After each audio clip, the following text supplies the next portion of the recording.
आज वीडियो को स्वागत करी। आज जय माँ सारला स्पेशल टिफिन जे चलाउछन्ती जो भाई सहित टे कथा हवा देखा बुझा विषय जाना। आसतु भाई टे पाखक आसतु। इठी आपण केते दिन दुकान कले?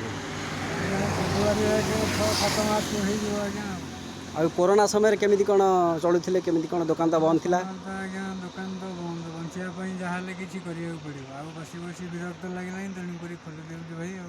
अच्छा एथरा आइटम कौन सब हो?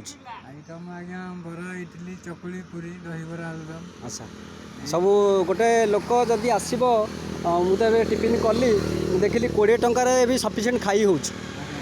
तेणुक बाहर जिते 30 टका 40 टका नौ आप 20 टका नौ तेणुक एत कम रेट्रे एत भल जिनिस खाया दौरान प्रिपेरेसन केमी कर?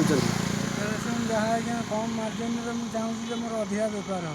अच्छा मुझे जो 2 किलो आलू कि 3 किलो सुजी किले बिरी कम होगा जब भी 20 किलो 30 किलो पहुँची मो लाभ आज्ञा छा मो कटिक आस। अच्छा कस्टमर प्रथम ग्राहक दुकान से मो कटी रेगुलार आसिले साटिस्फैक्शन हेल्ले बेपार मोर निश्चय आगे आज्ञा।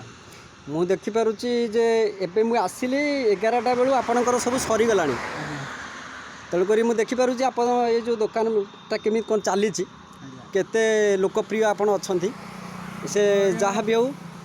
ये जो आगे कौ छक रोचे यहाँ नुआपड़ा पचर छाड़ा जयपुर जयपुर नुआपड़ार जयपुर भितर आप लोकेशनटा जो जय माँ सारला टिफिन देइचंदी लोगो देइचंदी आपण दुकान ना देइचंदी से माँ को बहुत भरोसा करती दुकान इच्छा चली दुकान आज्ञा से माँ ही सब करे नौ भाई कि मो लाभ लस हिसाब करना आमर सब भी माँ चल नहीं किसी असुविधा ना मो लाभ मुझे ठीक पाऊँ। आज तो आम कि देखिपार आइटम जेहेतु सरी जाइए नेक्स्ट वीडियो रे आम निश्चित देखा। हाँ जय जगन्नाथ भाई रही। आज्ञा भाई जय माता जय जगन्नाथ। जय जगन्नाथ।